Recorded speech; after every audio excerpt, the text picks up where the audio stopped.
Hello अस्सलाम वालेकुम जी, Rawalpindi pigeon speaker जी। तमाम दोस्तों का क्या हाल है जी? ठीक है, सही से ठीक है जी। मैं आज अपने सेटअप पे हूँ जी माशाल्लाह, जहाँ से हम शौक वगैरह करते हैं, उड़ाते हैं परिंदों को। और मेरे हाथ में मेरे फेवरेट बर्ड्स, मैं तमाम दोस्तों को शौक करवाता हूँ।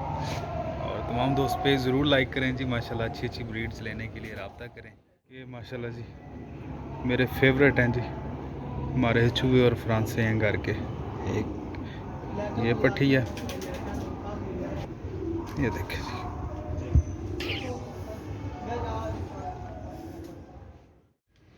कटो ने बात इन्ना कटो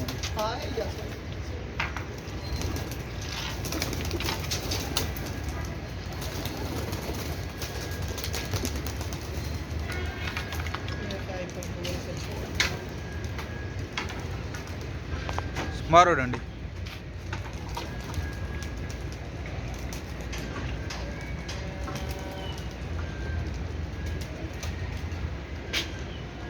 भाई सना नहीं दियो, ये गलती ना मेरा हाल काट देता ने, कटना ही नहीं चाहिए।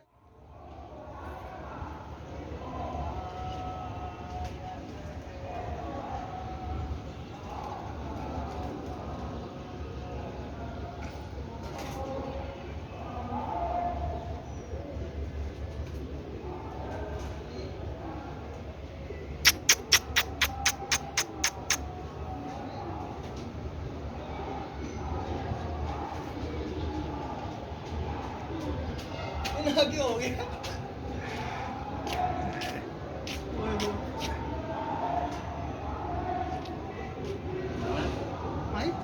सारे नवे मेरी ताई नसना मैं खुद के क्या मिला मैं आएगी रोज पूरी भी उठ गई।